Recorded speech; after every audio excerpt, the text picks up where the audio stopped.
స్తోత్రం స్తోత్రం స్తోత్రం స్తోత్రం హల్లెలూయా హల్లెలూయా. గొప్ప దేవ, మహోన్నతుడా, తండ్రి దేవ, మీకే వేలాది కోట్ల స్తుతులు స్తోత్రాలనైనా. తండ్రి, మాకు ఈరోజు ఈ అవకాశం ఇచ్చినందుకు మీకు వేలాది కోట్ల స్తుతులు స్తోత్రాలు చెల్లిస్తున్నాం నాయన. ఈ రోజుని బట్టి, ఈ సమయాన్ని బట్టి మీకు స్తోత్రాలు చెల్లిస్తున్నాం తండ్రి. మీకు వందనాలు యేసయ్యా. తండ్రి నాయన, ఈ ఆదివారం, ఈ పరిశుద్ధ దినం మాకు అనుగ్రహించినందుకు మీకు స్తోత్రం యేసయ్యా. దేవా, ఈ విధంగా మేము ఆన్లైన్ మరలా కూడుకొని ప్రార్థించడానికి, ఆరాధన చేసుకోవటానికి, వాక్యం వినటానికి, పరిశుద్ధ దినాన్న మీ సన్నిధికి రావటానికి మాకు ఇచ్చిన ఈ రోజుని, అవకాశాన్ని బట్టి మీకు స్తోత్రం నాయన. ఇప్పటికీ మమ్మల్ని సజీవ లెక్కలు ఉంచిన తండ్రి, మీకే వేలాది కోట్ల స్తుతులు స్తోత్రాలు తండ్రి నాయన. కరోనా వైరస్ అంతా మా లోకంలో, మా దేశంలో వ్యాపించి ఉన్నది తండ్రి. కానీ దేవా, మీరు ఇంకా మా పట్ల విశ్వసనీయతంగా ఉండి నాయన మమ్మల్ని కాపాడుతూ ఉన్నారు తండ్రి. అందుని బట్టి మీకు వేలాది కోట్ల స్తుతులు స్తోత్రాలు నాయన. తండ్రి, మీకే వందనాలు నాయన. దేవా, మరొకసారి నాయన మీ పాదాల దగ్గరికి వస్తున్నాం తండ్రి. ఈ ఆరాధన కార్యక్రమం, ఈ సంఘ కార్యక్రమం అంతా మీ చేతులకు అప్పచెప్తున్నాం తండ్రి.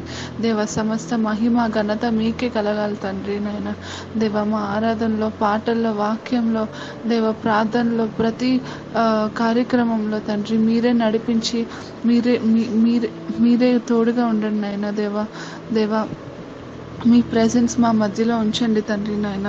దేవ, సమస్త మహిమ ఘనత మీకే చెందాలి తండ్రి. మీకు స్తోత్రం నాయన. దేవ, మాతో మాట్లాడండి నాయన. దేవ, ఎవరికి ఏ హృదయ అవసరత ఉందో నాయన మా అందరికీ తీర్చి మాతో మాట్లాడి మీ వాక్యం అనే విత్తనం మా హృదయంలో నాటివేయండి తండ్రి. దేవ, మా హృదయాన్ని మేము మీకు అర్పించేలాగా సహాయం చేయండి దేవ. ఎటువంటి డిస్ట్రాక్షన్స్ లేకుండా నాయన మేమందరం దేవ మీ వాక్యం, మీ ఆరాధన మనస్ఫూర్తిగా, పూర్ణ మనసుతో, పూర్ణ ఆత్మతో, సత్యంతో మిమ్మల్ని ఆరాధించి ప్రార్థించేలాగా సహాయం చేయండి తండ్రి. మీకు స్తోత్రం నాయన. దేవ, ఇంకా ఎవరైతే ఈరోజు ఆరాధన జాయిన్ అవ్వలేకపోతున్నారో వారందరూ టైంకి జాయిన్ అయ్యే కృప దయచేయండి తండ్రి. మీకు స్తోత్రం నాయన. మరొకసారి తండ్రి దేవ, మాతో ఉండి మమ్మల్ని నడిపిస్తున్న దేవ, మీకే వేలాది కోట్ల స్తుతులు స్తోత్రాలు చెల్లిస్తూ దేవ, మాతో మాట్లాడుతున్నందుకు మీకు మరలా వందనాలు, స్తోత్రాలు చెల్లిస్తూ దేవ, ఈ చిన్న ప్రార్థన యేసుక్రీస్తు నామములో అడిగి పెట్టుకుంటున్నాం తండ్రి. ఆమేన్.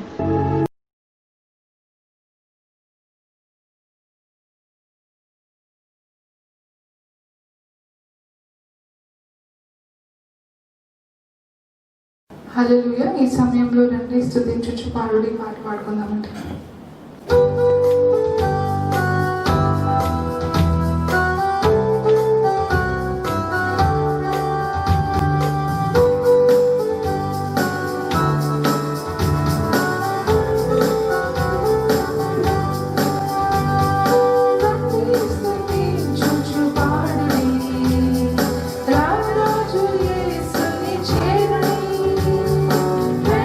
స్తుతించుచు పాడుడి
బిడ్డలారా, ప్రభువైన యేసుక్రీస్తు నామంలో మీ అందరికీ శుభాకాంక్షలు, వందనాలు తెలియచేసుకుంటున్నాను. దేవుని యొక్క మహాకృపను బట్టి మరొక ఆదివారం నాడు ఈ విధంగా మన అందరము కూడి దేవుని స్తుతించి మహిమపరిచి ఆరాధించడానికి దేవుడు ఇచ్చిన భాగ్యమును బట్టి వందనాలు. ఈ సమయంలో ఆరాధనలోనికి మనం వెళ్ళే ముందుగా దేవుని బిడ్డలారా, మరి దేవుని సందేశం వినే ముందుగా ఒప్పుకోలు ప్రార్థన ఆదివారపు ఆరాధనలో చాలా ప్రాముఖ్యమైన అంశం. ప్రతిసారి దేవుని సన్నిధికి వచ్చిన ప్రతి మారు కూడా ఒప్పుకోలు ప్రార్థన జరగాలి. గత వారం అంతటిలో గత ఆదివారం మనం దేవుని సన్నిధిలో ఒప్పుకున్నాం, ప్రభా మా తప్పులు, మా పొరపాట్లు, దోషాలు క్షమించమని. మరలా ఈ ఆదివారం వచ్చింది, మరలా మనం అదే ప్రార్థన చేయబోతున్నాం. ఎందుకు అంటే గత వారం అంతటిలో తెలిసి తెలియక చేసిన ప్రతి తప్పు, పొరపాటు, పాపం, అతిక్రమాలు, దోషాలు మన మీద ఆరోపించబడుతున్నట్లయితే మనకు తెలియకుండా కొన్ని పాపాలు చేస్తూ ఉంటాం. దేని బిడ్డరా, అది మీకు తెలియకే. ఎందుకంటే మనం స్వాభావికముగా పాపులము. By nature we are the sinners. కనుక మనకు అనుకోకుండానే పాపం మనలో నుంచి ఉద్భవిస్తూ ఉంటుంది. కనుక పాప క్రియలు నశించిపోవాలి, కృషించిపోవాలి, క్షమించబడాలి. కనుక ఈ సమయంలో మనందరం కలిసి ప్రార్థన చేయాలి. ప్రభా, గత వారం అంతటిలో తెలిసి తెలియక చేసిన ప్రతి తప్పు, పొరపాటును క్షమించిన ఆయన. ప్రతిరోజు మనం ఏ విధంగా అయితే శరీర శుద్ధి కొరకు స్నానం చేస్తామో, మన అంతరంగ పురుషుడు కూడా ఉన్నాడు, అతడికి కూడా ఆత్మ సంబంధమైన స్నానం జరగాలి. ఏ విధంగా అయితే ప్రతిరోజు రోజుకి 2 మార్లు స్నానం చేస్తాం, సబ్బు రాసుకుంటాం, శరీరాన్ని జాగ్రత్తగా ఉంచుకుంటాం, అలాగే ఆత్మ సంబంధమైన శరీరమును కూడా, ఆత్మ సంబంధమైన దేహమును కూడా యేసు రక్తములో కడగబడి పరిశుద్ధపరచబడాలి. కనుక ప్రతి ఒక్కరూ నేత్రాలు మూసుకున్నట్లయితే కొద్ది నిమిషాలు దేవుని సన్నిధిలో మొరపెడదాం. హల్లెలూయా. Thank you Lord. మహోన్నతుడా, మహారాజా యేసయ్యా, ఈ ఘనమైన నామం బట్టి మీకు వందనాలు. సమయంలో నీ పాద సన్నిధికి వస్తున్నాం నాయనా. యేసయ్యా, నీ పాద సన్నిధి యొద్ద మాత్రమే పాప క్షమాపణ దొరుకుతుంది. ఈ లోకంలో, ఈ ప్రపంచంలో యేసుక్రీస్తు ప్రభువాని పాదముల యొద్ద మాత్రమే పాప క్షమాపణ దొరుకుతుంది. దేవా, మమ్మల్ని కరుణించండి. అపోస్తల కార్యాలు 1:21 వచనంలో ప్రభు నామమును బట్టి ప్రార్థన చేయవాడు రక్షించబడును. ప్రభా, రక్షణ కొరకే ప్రార్థన చేస్తున్నాం. మా మీద పాపమనే నైనా వైరస్ మా మీద దాడి చేస్తూ ఉంది. పాప క్రియలు మా హృదయమును, మా మనస్సును, మా ఆలోచనలు, మా అంతరంగము నైనా నిష్కళంకంగా ఉండాలి. మా అంతరంగ పాపమును క్షమించినైనా. మేము శరీర శుద్ధి కోసం నీ సన్నిధికి రాలేదు, అంతరంగ శుద్ధి కోసం నీ సన్నిధికి వస్తున్నాం. ప్రభా, అంతరంగమును పరిశుద్ధపరచమని వేడుకుంటున్నాం. మమ్మను మేము, ఏ నరుడు కూడా తన పాపములను పరిహరించుకోలేడు. ఏ వ్యక్తి కూడా తాను చేసిన పాపపు క్రియల నుండి తను తాను విముక్తి చెందించుకోలేడు. నా పాపము, దోషము పోవాలంటే కేవలము యేసుక్రీస్తు ప్రభువారి ద్వారా, ఆయన నామములో, ఆయన చిందించిన పరిశుద్ధ రక్తములో మాత్రమే పాప క్షమాపణ. దేవా, అనుదినము పాపములతోనే నా జీవితం గడుస్తుందా? అలాగొద్దు ప్రభా. చాలామంది మా తండ్రి పాపంలోనే జీవిస్తూ, పాపంతోనే తిరుగుతూ, పాపంలోనే నిద్రపోతూ, మరి పాపంతోనే జీవిస్తున్నారు.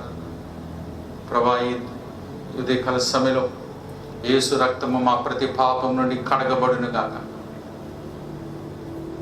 యేసు రక్తము చేత మమ్మల్ని శుద్ధి చేయ ప్రభా. మనము మన పాపమును ఒప్పుకొనేలా ఆయన నీతిమంతుడును, నమ్మదగిన వాడును గనక ఆయన మన ప్రతి పాపము నుండి మనల్ని కడిగి పవిత్రులుగా చేయను అన్న వాగ్దానము మనకుంది. తండ్రి, మీ పాదం మీదకి వస్తున్నాం. మా అందరి పాపం మేము ఒప్పుకొనిచున్నాం. ఒకరి పాపములు ఒకరు ఒప్పుకొనిచున్నాం. ప్రభా ఈ యొక్క సందేశమును చూస్తున్న ప్రతి ఒక్కరి పాపములు, సార్వత్రిక సంఘము నైనా ప్రపంచంలో ఎక్కడెక్కడ నైనా నీ ప్రజలున్నారో వారందరూ ఈ సమయంలో నైనా ఈ యొక్క సందేశమును చూస్తున్నట్లయితే ఇప్పుడే వారు పాపములు ఒప్పుకొనిచ్చినట్లయితే ఇప్పుడే వారి అంతరంగంలో ఉన్న ప్రతి పాపమును, శాపమును, దోషమును, కీడును కడిగివేయమని వేడుకుంటున్నాను. పేరుకుపోయిన పాపాలు, మిగిలిపోయిన పాపాలు, దాచుకున్న పాపాలు, వదులుకోకుండా పట్టుకున్న పాపాలు, వాటన్నిటి ఎడల మాకు అసహ్యత పుట్టించినాయి. పాపం ఎడల మాకు అసహ్యత పుట్టించి తిరిగి పాపం చేయకుండా శక్తిని, బలమును అనుగ్రహించి ఉదయకాల సమయంలో ఎంతమంది అయితే ఈ ప్రార్థనలో పాల్గొంటున్నారో ప్రతి ఒక్కరి మీద యేసు రక్తమును ప్రోక్షిస్తున్నాను ప్రభా. వారి కొరకే కదా నువ్వు శిలువ మీద మరణించి రక్తము కాచారు. ఎందరైతే ఆరాధనలో పాల్గొంటున్నారో వారి పాపములు క్షమించబడిన గాక, వారి రోగములు స్వస్థపరచబడిన గాక, వారి వ్యాధి స్వస్థపరచబడిన గాక, ఎలాంటి ఐగుప్తు రోగాలు వారి మీదకి రాకుండా పోవును గాక.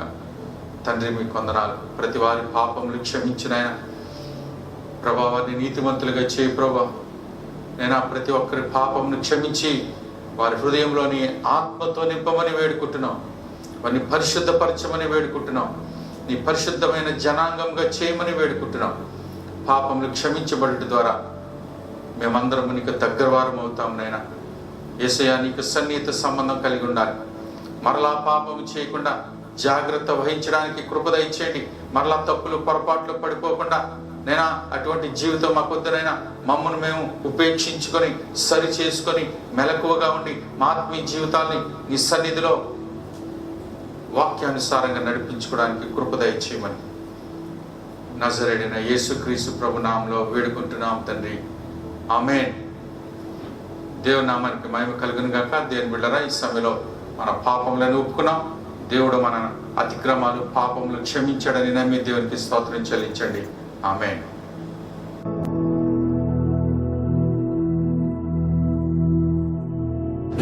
ప్రభునందు దేవుని బిడ్డలారా, త్వరగా వచ్చుచున్న యేసుక్రీస్తు ప్రభు నామములో మీ అందరికీ శుభములు, వందనాలు తెలియజేస్తున్నాను.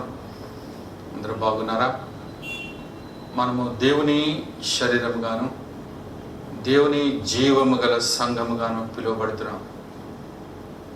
జాగ్రత్తగా అర్థం చేసుకున్నారా? You are not an ordinary person. దేవుని జీవము గల సంఘము, క్రీస్తు శరీరము ఎవరండి? వర్తమానం వింటున్న మీరే. కనుక మీలో అత్యధికమైన దేవుని కృప, ప్రేమ, ఆశీర్వాద అభిషేకం కుమ్మరించబడుతుంది.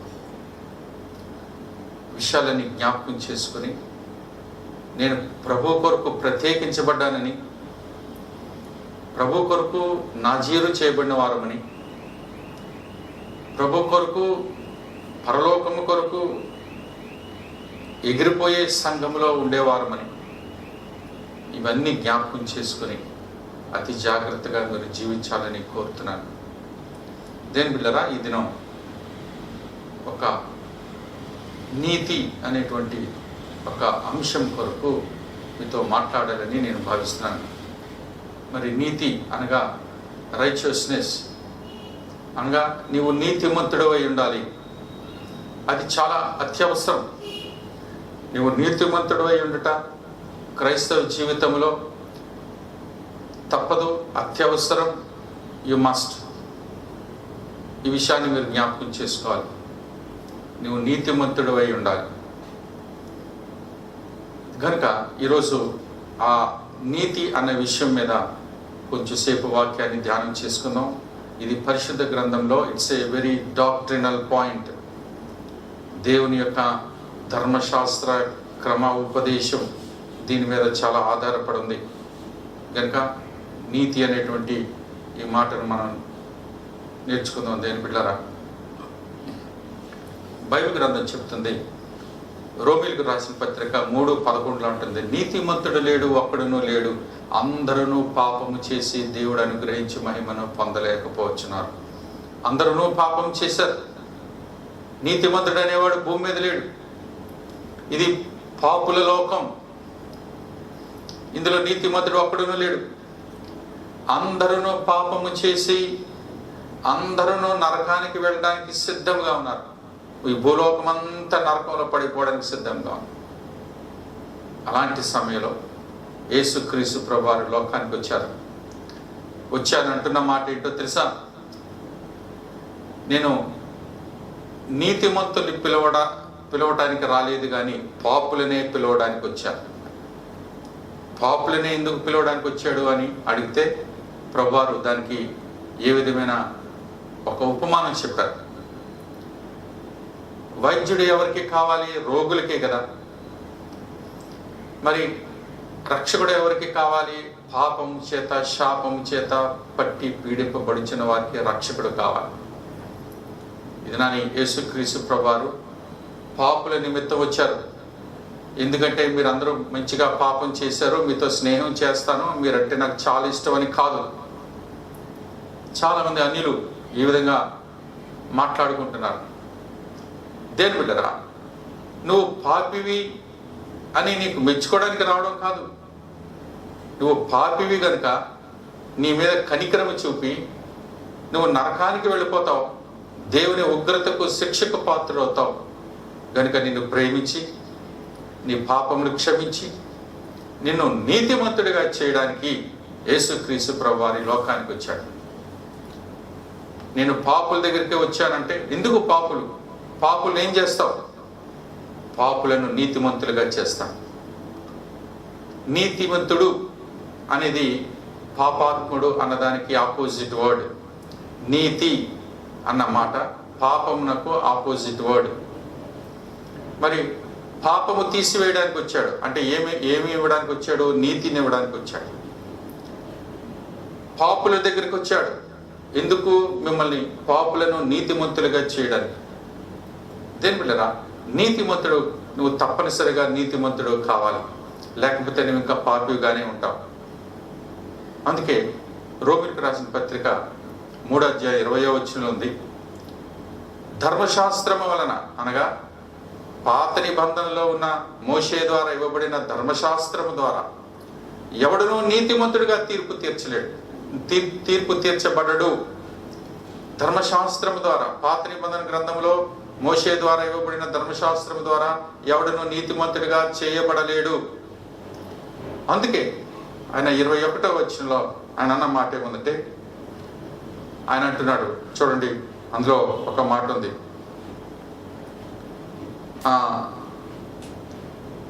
ధర్మశాస్త్రముల పాపం ఇట్లుండగా ధర్మశాస్త్రమునకు వేరుగా మోషే ఇచ్చిన ధర్మశాస్త్రమునకు వేరుగా, అది వదిలేసి దానికి వేరుగా దేవుని నీతి బయలుపరచబడుతున్నది. పాత నిబంధనలో దేవుని ధర్మశాస్త్రం ఉంది, క్రొత్త నిబంధనలో యేసుక్రీస్తు ప్రభువారు ఇచ్చిన నీతి ఉంది.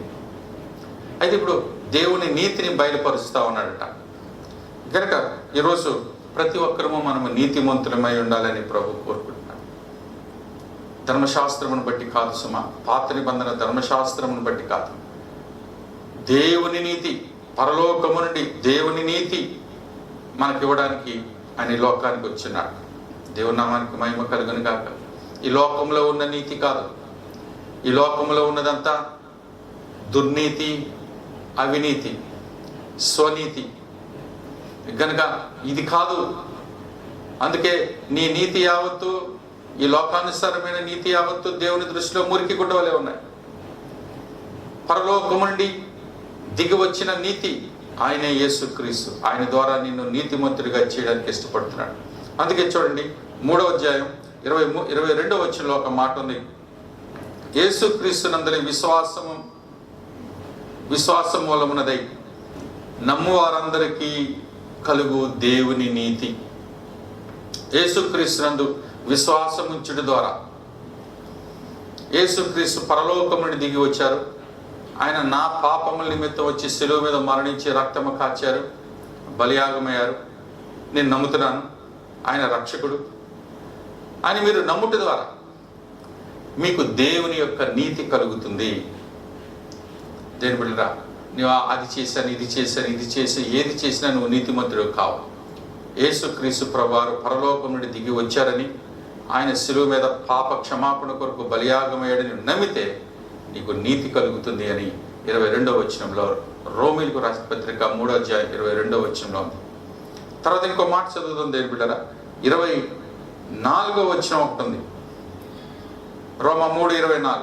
అందులో ఏముందంటే, కాబట్టి నమ్మువారందరూ ఆయన కృపచేతనే, కాబట్టి నమ్మువారు ఆయన కృపచేతనే క్రీస్తు యేసునందలి విమోచనము ద్వారా ఉచితముగా నీతిమంతులని తీర్చబడుతున్నారు. కాబట్టి దేని బిడ్డరా, నమ్మువారు ఆయన కృపచేతనే. ఎవరి కృప? యేసుక్రీస్తు ప్రభువారి కృపచేతనే. చూడండి, దేవుని కృపచేతే, యేసుక్రీస్తు విమోచనము ద్వారా, కృపచేత విమోచనము చేత మీరు ఉచితముగా నీతిమంతులని తీర్పు తీర్చబడుతున్నారు. చాలా జాగ్రత్తగా వినండి దేని బిడ్డ. ఈ వాక్యము మామూలుగా వింటే మీకు అర్థం కాదు, చాలా జాగ్రత్తగా వినాలి. నీతిమంతుడు అవట విషయంలో ఇట్స్ ఎ డాక్టరినల్ పాయింట్ అని చెప్పాను మీకు, జాగ్రత్తగా వినండి గనుక. కాబట్టి ప్రభువు మళ్ళీ చెప్తున్నారు, నమ్మువారు ఆయన కృపచేత, ఆయన విమోచనము ద్వారా యేసుక్రీస్తు నామములో మీరు ఉచితముగా నీతిమంతులని తీర్పు తీర్చబడుతున్నారు. అంటే కృప ఉంది, విమోచన ఉంది. అయితే యోహాను సువార్త 1:17 ఉంది, మోషే పాత నిబంధనలో మోషే ద్వారా దేవుడు ధర్మశాస్త్రాన్ని లోకానికి ఇచ్చాడు. క్రొత్త నిబంధనలో యేసుక్రీస్తు ద్వారా దేవుడు కృపయు సత్యమును లోకానికి ఇచ్చాడు. దేవునామానికి మహిమ. మోషే ఏం తెచ్చాడండి? దేవుని ద్వారా ధర్మశాస్త్రం తెచ్చాడు. ఇప్పుడు ఏమన్నాడు? ధర్మశాస్త్రం ద్వారా ఎవరు నీతిమంతులుగా చేయబడలేకపోయారు. కాబట్టి ధర్మశాస్త్రమునకు వేరుగా పరలోకము నుండి దిగి వచ్చిన నీతి మీకు ఆపాదించబడుతుంది. కనుక యేసు ప్రభువారు వస్తూ లోకానికి ఏం తెచ్చాడండి? కృపయు సత్యమును తీసుకొచ్చాడు. యోహాను సువార్త 1:17 ప్రకారం కృపయు సత్యము. కృప అనగా దేని బిడ్డరా, యేసు ప్రభువారి శిలువ మీద మరణించి రక్తము కార్చి బలియాగము అవుట ద్వారా మనందరికీ పాపము నుండి విమోచన ఆయన మనకిస్తున్నాడు. ఆ విమోచించబడిన వారందరికీ కృపనిస్తున్నాడు. విమోచించబడిన వారందరికీ కృప, లోకమంతటికీ కృప ఇస్తున్నాడు. పొందుకున్న వారు ధన్యులు, కృపను అందుకున్న వారు ధన్యులు, కృప కొరకు పరుగులెత్తు వారు ధన్యులు. యేసునంత కృప ఉంది. దేని బిడ్డరా, ఆ కృప చాలా అమూల్యమైనది. గమనించండి, ఇక్కడ రాయబడింది, కాబట్టి ఆయన యేసుక్రీస్తునందలి కృప ద్వారా, విమోచనము ద్వారా మీరు ఉచితముగా నీతిమంతులుగా తీర్చబడుతున్నారు.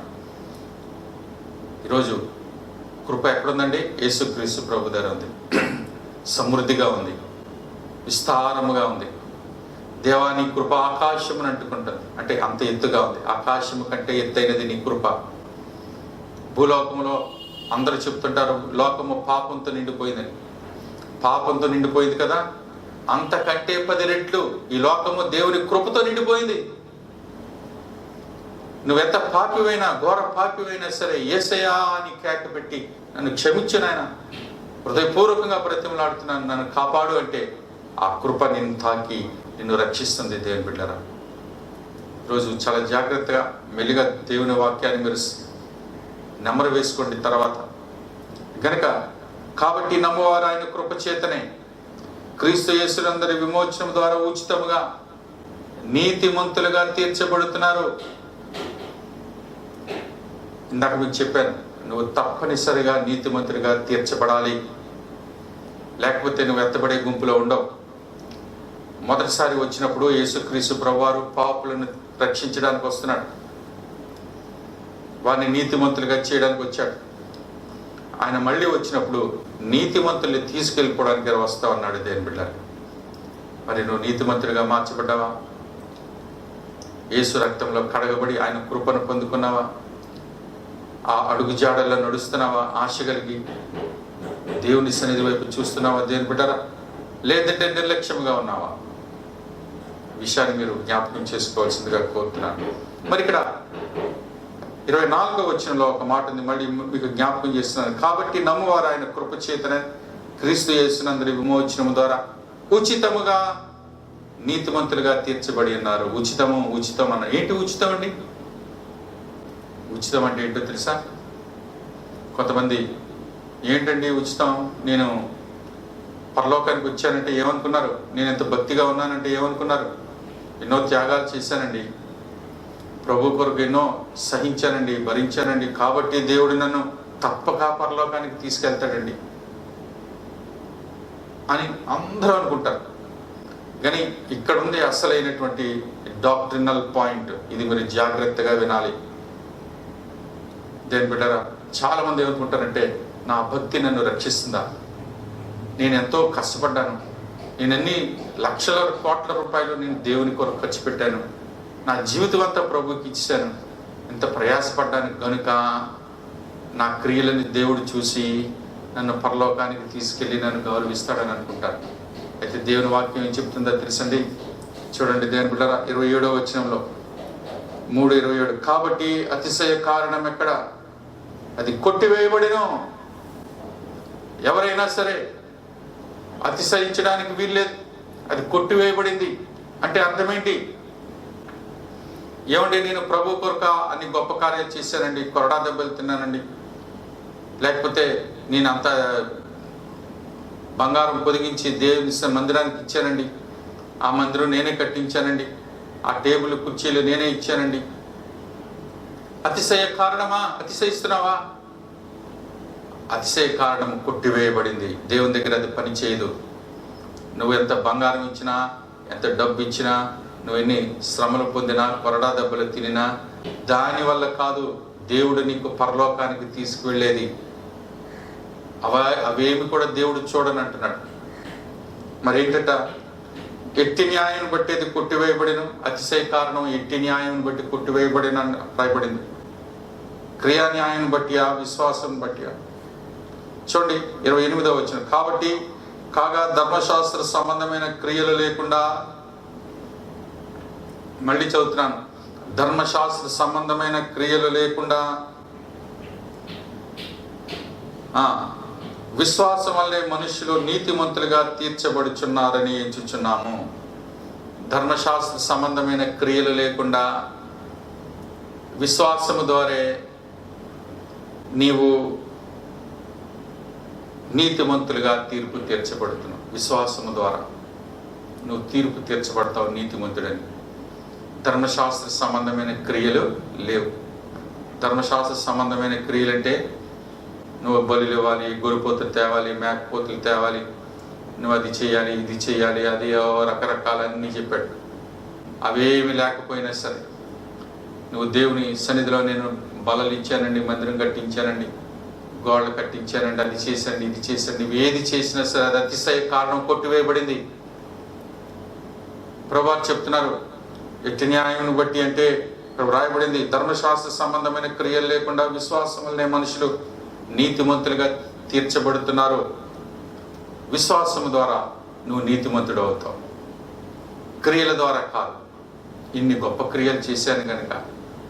ఏమండి, ఒకసారి ఒక ధర్మశాస్త్రోపదేశి యవనస్తుడు వచ్చి, ప్రభా నేను పరలోక రాజ్య నిత్య జీవం పొందుడు, నేనేమి చేయాలంటే 10 ఆజ్ఞలు పాటించాను, నువ్వు అది చేయి, ఇది చేయి, నేను వారానికి 2 మార్లు ఉపవాసం ఉంటున్నాను, దశంభాగం ఇస్తున్నాను, అన్నీ చేసేస్తున్నాను అని చెప్తున్నాడు. ఇంకా నాకు కొదువు లేదు, ధర్మశాస్త్రం అంతా నేను నెరవేర్చేశాను అంటున్నాడు. అతిశయ కారణం. అప్పుడు ప్రభువారు అన్నారు, నీకు ఇంకా ఒకటి కొదువుగా ఉందన్నాడు. ఏంటి అన్నాడు? నీ ఆస్తి అంతా అమ్మేసి పేదవారికి ఇచ్చి అన్నాడు. ఆ మాట వినగానే వ్యసన పడుచు వెళ్ళిపోయాడట. ఎక్కడి నుంచి వెళ్ళిపోయాడు? దేవుని సన్నిధి నుంచి దూరంగా వెళ్ళిపోయాడు. మరి అన్నాడు కూడా దేవుని సన్నిధికి వచ్చాడో లేదో తెలియదు. దేని బిడ్డరా, తన ఆస్తి అంతా అమ్మేసి పేదలకు ఇమ్మనేసరికి అంటే అతిశయ కారణము దేవుని దగ్గర కొట్టివేయబడుతుంది. It's very very doctrinal point. మీరు జాగ్రత్తగా మీరు ఆలోచించి, మీరు ఉచితంగా ఇవ్వబడుతున్న నీతికి మనం వారసులం అవ్వాలని మీకు మనవి చేస్తా ఉన్నాను. కనుక దేవుని బిడ్డరా, వాక్యం చాలా జాగ్రత్తగా మీరు వినాలని కోరుతూ ఉన్నాను. దేవుని బిడ్డరా, మరి ఇక్కడ చూడండి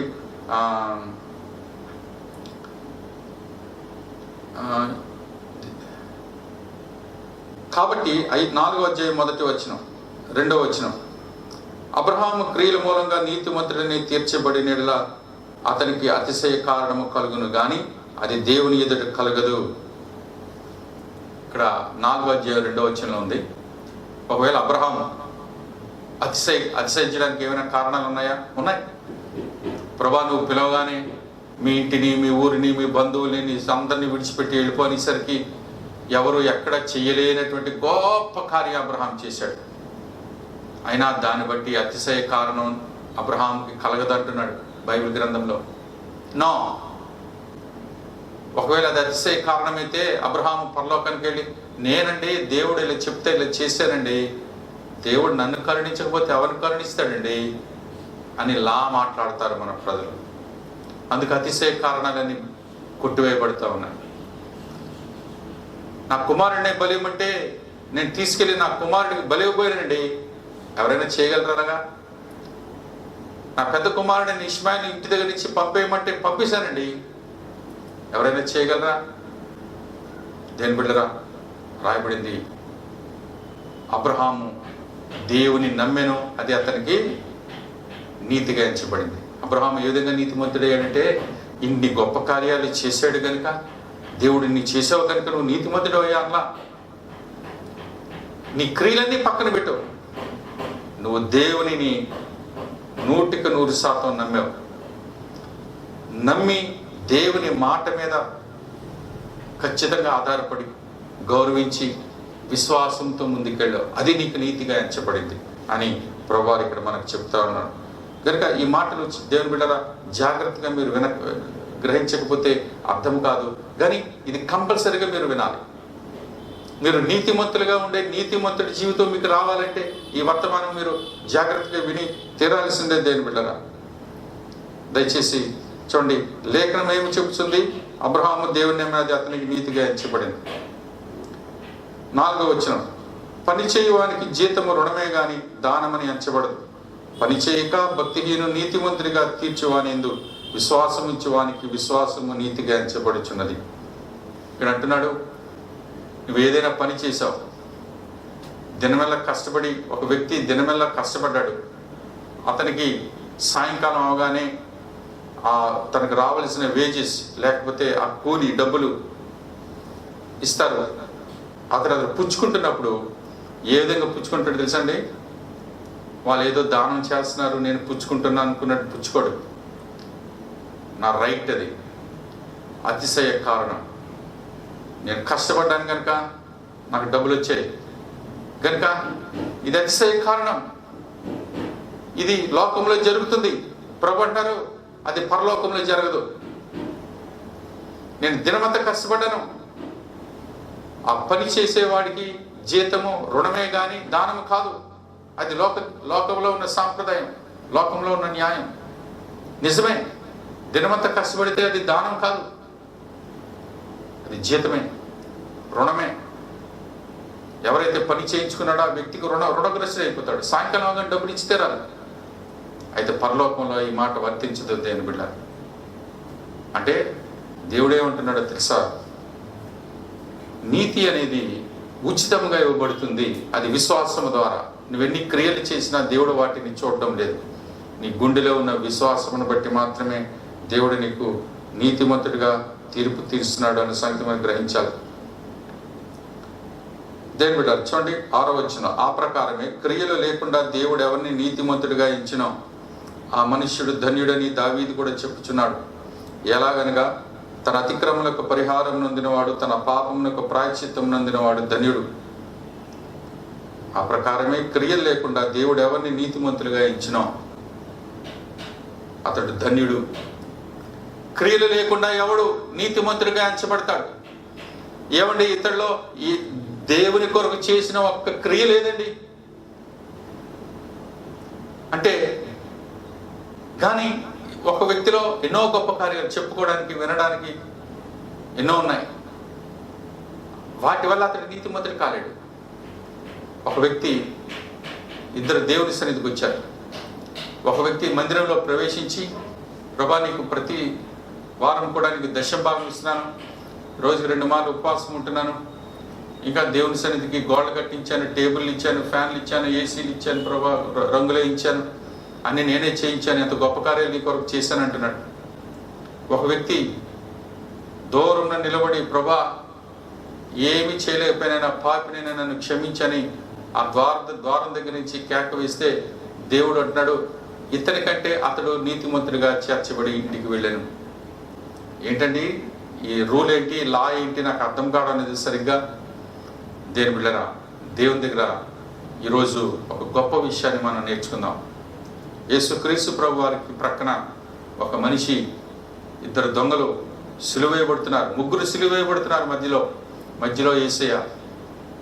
అందులో ఒక దొంగ అంటున్నాడు, ఆ దొంగ జీవితంలో ఎన్నడూ మంచి కార్యాలు చేసిన బ్రతుకు లేదు, ఎప్పుడు చర్చికి వెళ్ళిన బ్రతుకు లేదు, దేవుని ప్రార్థించిన బ్రతుకు లేదు. కానీ సిలువ మీద నుంచి అతను మారు మనసు పొందాడు, సిలువ మీద యేసును అంగీకరించాడు, వేలాడుతూ యేసును అంగీకరించాడు. ఒక మాట అడుగుతున్నాడు, ప్రభా నువ్వు నీ రాజ్యంతో వచ్చినప్పుడు నన్ను జ్ఞాపకం చేసుకో ప్రభా అని బ్రతిమలాడాడు. అతని జీవితంలో ఒక్క మంచి కార్యం లేదు, చర్చికి వెళ్ళలేదు, బాప్తిజం తీసుకోలేదు, దేవునికి దూరంగా ఉన్నాడు, ఒక నీతి కార్యం లేదు. ప్రభు అన్నారు వెంటనే, నేడు నీవు నాతో కూడా పరదేశిలో ఉందువు. అయితే ఎందుకు ప్రభు అనేక అంత మాట అన్నాడు అంటే, అతని గుండెలో ఉన్న విశ్వాసంని చూశాడు యేసు ప్రభు. యేసు ప్రభు ద్వారా విస్తారమైన కృప ఉంది, యేసు ప్రభు ద్వారా విమోచన ఉంది. అయితే ఆ వ్యక్తి జీవితం హృదయంలో విశ్వాసం ఉంది. గ్రహించండి, ఆ వేలాడుతున్న దొంగ హృదయంలో విశ్వాసం ఉంది, యేసు ప్రభు దగ్గర కృప ఉంది, విమోచన ఉంది. వెంటనే ఆ విశ్వాసమునకు ప్రతిఫలంగా యేసు ప్రభు కృపనిచ్చి విమోచనిచ్చి, నేడు నువ్వు నాతో కూడా పరదేశిలో ఉంటావని చెప్పాడు. ఈరోజు ఏ విధంగా నువ్వు నీతిమంతుడు పరలోక రాజ్యాన్ని ప్రవేశిస్తాడు. మరి ఆ దొంగ ఎప్పుడు నీతిమంతుడయ్యాడు, ఏ విధంగా నీతిమంతుడయ్యాడంటే విశ్వాసము ద్వారానే అతడు నీతిమంతుడయ్యాడు. అంటే ఈరోజు గ్రహించాలి. అయితే ఏంటంటే నాకు అర్థం కాలేదు, ఎన్ని మంచి క్రియలు చేసినా అవి దేవుడు ఒప్పుకోడా, అంగీకరించడా? వాటి వల్ల మనం నీతిమంతులం కాలేమంటే అవుతాం, అది కూడా ఉంది. కానీ దేవుని అందుకే ఇందాక మీకు చెప్పాను, దీన్ని డాక్ట్రినల్ పాయింట్ అంటారు. దీన్ని చాలా జాగ్రత్తగా మీరు అడిగడిగి తెలుసుకొని అర్థం కాకపోతే మీరు గ్రహించాలని కోరుతున్నాను. దేని బిడ్డరా చూడండి, ఎఫెసీయులకు రాసిన పత్రికలో కూడా ఒక మాట ఉంది, 2వ అధ్యాయంలో 8వ వచనం, మీరు విశ్వాసము ద్వారా కృపచేతనే రక్షించబడి ఉన్నారు. మీరు విశ్వాసము ద్వారా కృపచేతనే, మీలో విశ్వాసం ఉండాలి, అప్పుడు దేవుని కృప మీ మీదకి వస్తుంది. విశ్వాసం లేకపోతే కృప మీ దగ్గర రాదు. ఏ విశ్వాసం? యేసుక్రీస్తు ప్రభువారు నా కొరకు శిలువ మీద మరణించారు, నాకు బలి అయ్యారు, నా కొరకు బలియాగమయ్యారు అని నువ్వు విశ్వసించాలి. ఆయన రక్షకుడని విశ్వసించాలి, దేవాది దేవుడు పంపిన కుమారుడని విశ్వసించాలి, ఆయన చెప్పిన వాక్యమందు విశ్వాసం ఉంచాలి, ఆ సత్యమును నమ్మాలి. అప్పుడు నువ్వు దీవించబడతావు. దేవుని బిడ్డరా, ఇంకా వ్రాయబడింది, మీరు విశ్వాసం ద్వారా కృపచేతనే రక్షించబడి ఉన్నారు, ఇది మీ వలన కలిగినది కాదు.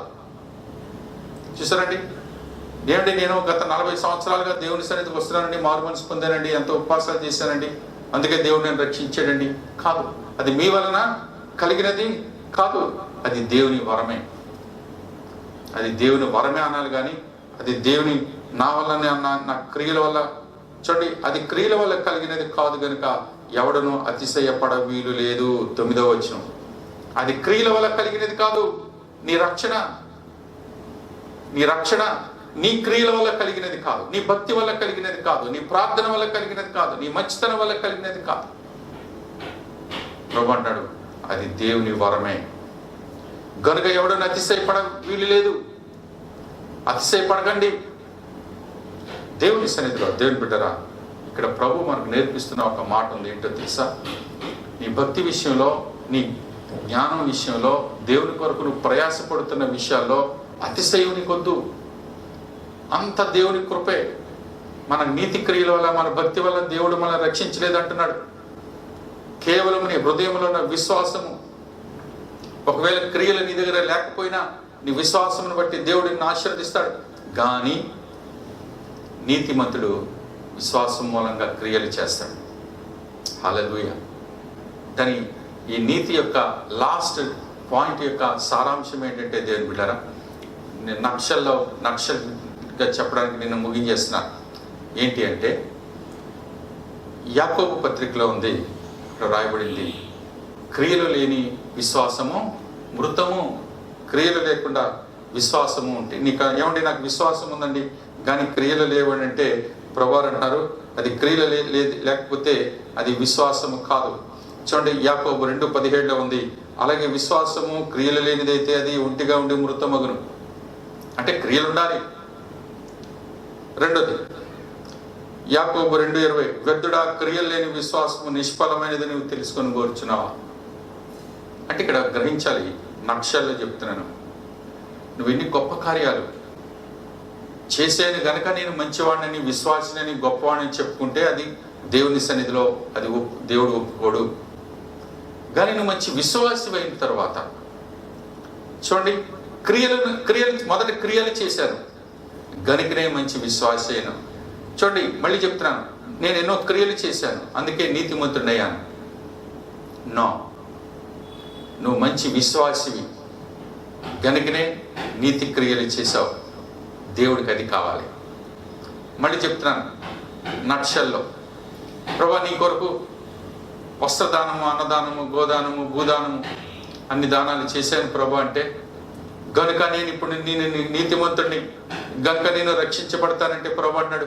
నో, కానీ నువ్వు మంచి విశ్వాసం అయిన తర్వాత నీ విశ్వాసము నీ అంతరంగంలో నుంచి పైకొచ్చి ప్రభు కొరకు నేను కార్యాలు చేయాలి, నేను చేయకుండా ఉండలేను, ప్రభు కొరకు ఇది గొప్ప కార్యం చేయాలి అని నీ హృదయంలో నుంచి విశ్వాసం ద్వారా పైకి తన్నుకొస్తుందే అది నీతి క్రియ. దేవుడు అడుగుతున్నాడు, చూడండి విశ్వాసం లేకుండా నువ్వు ఎన్ని క్రియలు చేసినా అది దేవునికి అంగీకారం కాదు, అతిశయాస్పదం కాదు. కాబట్టి దేవుని బిడ్డరా, నక్షల్లో మళ్ళీ చెప్తున్నాను, ఇంత పెద్ద ప్రసంగం ఒకవేళ మీకు కన్ఫ్యూజన్ ఉంటే ఉండొచ్చేమో, కానీ కొంతమంది ఆ మందిరాల్లో ఏవేవో గొప్ప కార్యాలు చేస్తామని చెప్తారు. అదంతా కాదు. నీ క్రియల వల్ల దేవుడు నీవు విశ్వాసని అండు, నీ క్రియల వల్ల నువ్వు నీతిమంతుడు అండు. కానీ నువ్వు మంచి విశ్వాసం అయిన తర్వాత దేవుడు చెప్పకుండానే నీలో ఉన్నటువంటి విశ్వాసము దేవుని కొరకు గొప్ప కార్యాలు, అద్భుత కార్యాలు, సాహస కార్యాలు, తెగింపు కార్యాలు చేయడానికి పైకొస్తాయి. అవి నీతి కార్యాలు. దేవుని బిడ్డలారా చాలా జాగ్రత్తగా గమనించండి. ఆ విశ్వాసము లేకుండా ఎన్ని గొప్ప కార్యాలు, ఎన్ని కోట్లు ఖర్చు పెట్టేసినా సరే ప్రభు అంటున్నాడు అది అతిశయాస్పదము కాదు. ఈ మాటను మీరు చాలా జాగ్రత్తగా మీరు గమనించాలి. కనుక మరి ఈరోజు మనం వింటున్నటువంటి మాట ఏంటో తెలుసా? నువ్వు నీతిమంతుడు కావాలి అంటే అర్థం ఏంటంటే నీవు విశ్వాస సంబంధంగా విశ్వాస సహితమైన కార్యాలు నువ్వు చేయాలి. మంచి విశ్వాసి దేవుని కొరకు పరుగులు తీస్తాడు, దేవుని కొరకు పట్టుదల ఉంటాడు. విశ్వాసంతో చేసిన కార్యాలు వేరేగా ఉంటాయి, విశ్వాసం లేకుండా చేసిన కార్యాలు వేరేగా ఉంటాయి.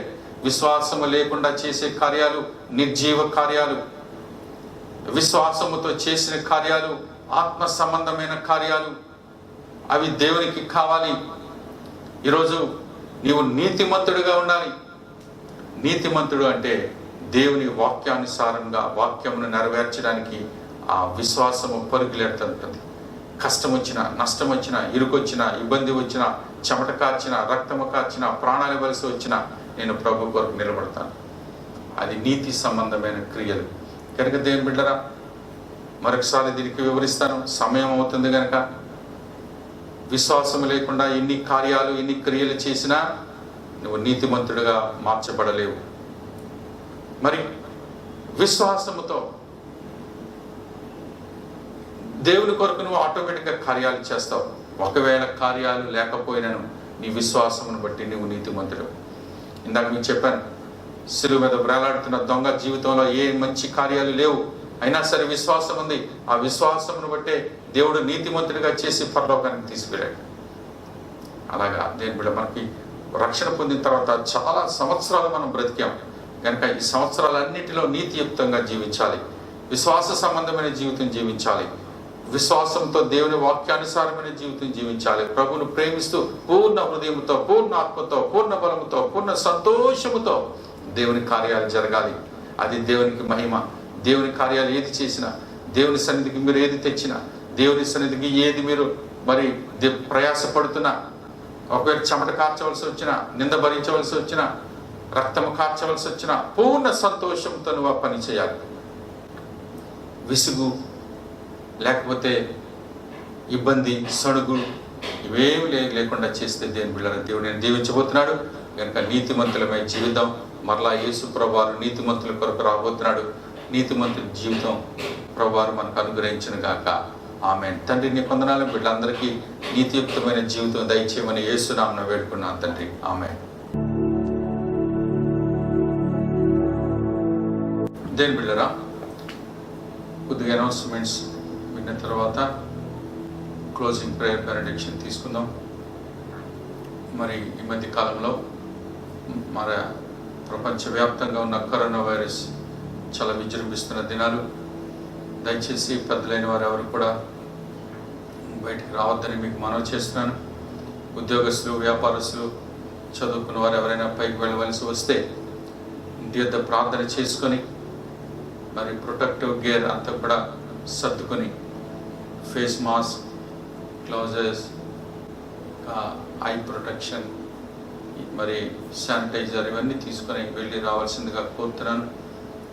ఎవరింటికి వారు ఇళ్ళ దర్శనానికి కూడా ఎవరు వెళ్ళొద్దని మీకు మనం చేస్తున్నాను. దేని బిడ్డరా, ప్రతి ఆదివారం కూడా చర్చిలో అప్పుడప్పుడు ప్రభు బలి ఇవ్వడానికి అనుకునేవారం. అయితే ఇప్పుడు అది కూడా ఆ ప్రపోజల్ కూడా పూర్తిగా మానిపివేశాం. ఇంకా రాబోయే కొద్ది వారాలు చాలా స్ట్రిక్ట్గా సెల్ఫ్ లాక్డౌన్ మనం విధించుకుందాం. దేని బిడ్డరా, చర్చిలో కార్యక్రమాలన్నీ కూడా సస్పెండ్ చేద్దాం. ఏవైనా కార్యక్రమాలు ఉంటే కూడా ఎవరు దయచేసి మీరే డిసైడ్ చేసుకొని ఒక 2 వారాలు 2 నెలల తర్వాత చేసుకోవడానికి మీరు ప్రయత్నం చేయాలని మీకు మనం చేస్తున్నాను. అలాగే మన కుటుంబాలు ఎవరైనా బలహీనత, అనారోగ్యాల వ్యాధులు ఉంటే వెంటనే మాకు తెలియచేయండి, ప్రార్థన చేద్దాం. మరి దేవుడు మిమ్మల్ని దీవించి నడిపించాలని ప్రార్థన చేస్తున్నాను.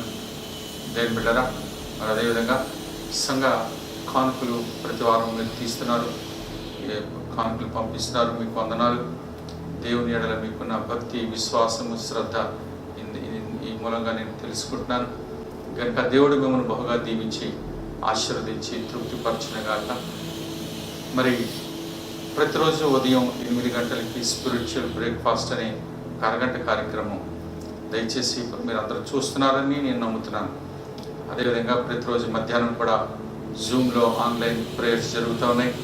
దానికి కూడా మీరందరూ అటెండ్ అవ్వాలని కోరుతున్నాను. చాలామంది ఇంటి దగ్గర సెల్ ఫోన్లు ఉంటాయి కానీ అది ఆన్లైన్లో రావడానికి ఇష్టపడడం లేదు. కనుక మనపూర్వకంగా ప్రభు దగ్గరికి రండి. దేవుడు మీ తట్టు తిరిగి మిమ్మల్ని ఆశీర్వదించబోతున్నాడు. ముగింపు ప్రార్థన ఆశీర్వాదం తీసుకుందాం. మహోన్నతుడు అయిన మా ప్రియ పరలోకపు తండ్రి, మీకు వందనాలైన ఈరోజు దేవుని సన్నిధికి తలలు వంచి నేత్రాలు మూసుకుని ఉన్న ప్రతి వారిని మీ చేతులకు అప్పగిస్తున్నాను తండ్రి. ఈ సంఘంలో ఉన్న ప్రతి కుటుంబాన్ని దీవించి బలపరచండి ప్రభా. ఆయా ప్రాంతాల్లో చెదిరి ఉంటుండగా వారందరినీ బలపరచమని వేడుకుంటున్నాం తండ్రి. భయంకరమైన కరోనా వ్యాధిని నజరేడైన యేసుక్రీస్తు ప్రభువారి నామములో, యేసు రక్తము చేత నైనా దాన్ని నిర్మూలించమని వేడుకుంటున్నాం తండ్రి. దాన్ని ముగించమని వేడుకుంటున్నాం నేను. గతంలో ఎన్నో వైరస్లు వచ్చి ఏ విధంగా అయితే ముగిసిపోయావు తండ్రి, మీ వాక్కు పంపి ముగింపు పలకమని వేడుకుంటున్నాం తండ్రి. యేసయ్యా, మా దేశంలో, మా ప్రపంచంలో మానవాళికి జరుగుతున్న కీడంతటిని ప్రభా మీకు తెలిసే ఉన్నది ప్రభా. దయతో కనికరంతో జ్ఞాపకం చేసుకొని నేను ఆ కీడు నుండి తప్పించమని వేడుకుంటున్నాం ప్రభా. ప్రజలకు నేను మారు మనసు రక్షణ అనుగ్రహించండి.